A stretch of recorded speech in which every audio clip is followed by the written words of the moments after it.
All right, here I just want to summarize the 4 types of fats. So just kind of go over all the things we've discussed, but not just give you rules of thumb, if you will, right? So when we are looking at the 4 types of fat, right, like what's their state at room temperature, right? Saturated fats are going to be solid. So again, those animal fats, butter, polyunsaturated fats, they're going to be in liquid form. Your monounsaturated fats, also liquid form. And then your trans fats, again, they're taking unsaturated fats and saturating them, making them solid, right? Your general sources. So when we're looking at saturated fats, you're looking at your animal fats, and then again your tropical oils, right? So your coconut oil, your palm oil, right?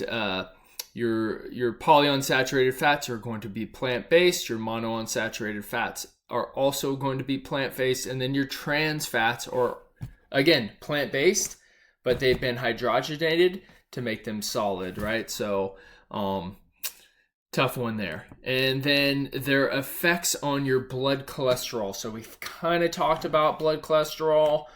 We talked mainly, or at least I discussed them, that low density lipoproteins, abbreviated LDL, right, are your bad blood cholesterol or bad blood fat.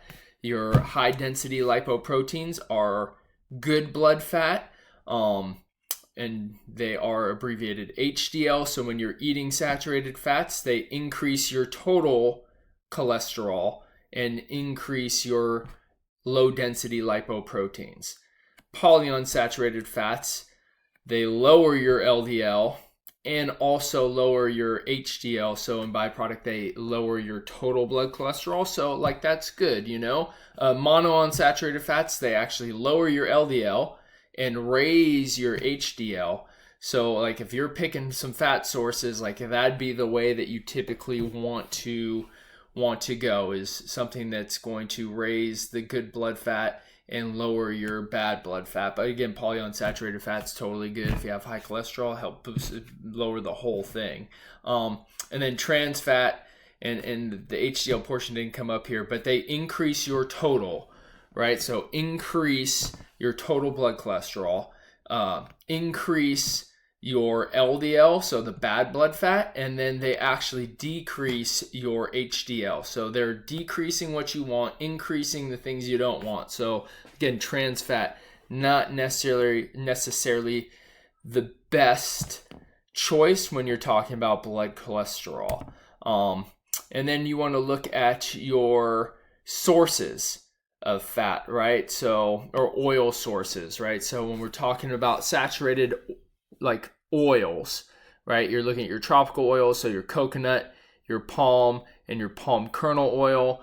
Polyunsaturated fats, so safflower oil, sunflower oil, soy, corn, and cottonseed oil. So those are your unsaturated sources. Monounsaturated, olive oil, canola oil. If you're going to get canola oil, I highly recommend getting expeller press. So it's just how they process the seeds to make sure that you're getting the best part of it.